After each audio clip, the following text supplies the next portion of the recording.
August 2 முதல் நலன் காக்கும் ஸ்டாலின், உங்கள் குடும்பத்தின் நலன் அரசின் பொறுப்பு. இந்தியாவிலேயே முதன்முறையாக வேளாண் திட்டத்தில் நேரடியாக கடன் பெறும் நடைமுறையை மாற்றி இணைய வழியில் பயிர்க்கடன் பெறுதல் திட்டத்தை தொடங்கி வைக்கவிருப்பதாக முதலமைச்சர் மு.க.ஸ்டாலின் தெரிவித்தார். தருமபுரியில் 512.52 கோடி மதிப்பில் 1044 புதிய திட்ட பணிகளுக்கு முதலமைச்சர் ஸ்டாலின் அடிக்கல் நாட்டினார். இதைத் தொடர்ந்து 362.77 கோடியில் முடிவுற்ற 1073 திட்டப்பணிகளை தொடங்கி வைத்தார். விழாவில் உரையாற்றிய ஸ்டாலின், 2008இல் ஒகேனக்கல் கூட்டு குடிநீர் திட்டத்தை தொடங்கி வைத்தது திமுக அரசு எனவும், 7890 கோடி மதிப்பில் 2ஆம் கட்ட ஒகேனக்கல் கூட்டு குடிநீர் திட்டத்தை தற்போது செயல்படுத்தி வருவதாகவும் தெரிவித்தார். ஜப்பான் நாட்டு நிதியுதவியுடன் ஒகேனக்கல் கூட்டு குடிநீர் திட்டத்தை தொடங்கியதாகவும், பெரும்பாலை அகழாய்வு பணி திமுக ஆட்சியில்தான் தொடங்கப்பட்டது எனவும் கூறினார். தமிழ்நாடு அரசிற்கு எதிராக விஷமிகள் வதந்தி பரப்புவதாகவும், இதில் முதன்மையானவராக ஆளுநர் திகழ்கிறார் எனவும் ஸ்டாலின் விமர்சித்தார். நாட்டோட அத்தனை வளர்ச்சி திட்டங்களுக்கும் தமிழ்நாடு தான் முன்னோடி.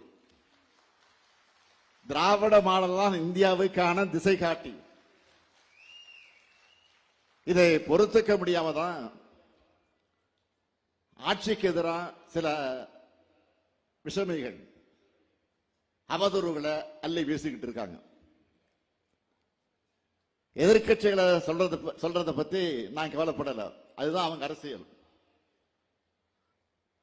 அவங்களை விடவும் மலிவான அரசியல் செய்யறார் ஒருத்தர், யாரும் தெரியும் உங்களுக்கு. அவர் தான் ஒன்றிய பாஜக அரசு நியமிச்சிருக்கக்கூடிய நம்ம ஆளுநர் ரவி அவர்கள். ஆளுநர் மாளிகையில் இருக்கிறவர் செய்யற வேலை என்ன தெரியுமா? திமுக ஆட்சி மேல அவதூறு பரப்புறார்,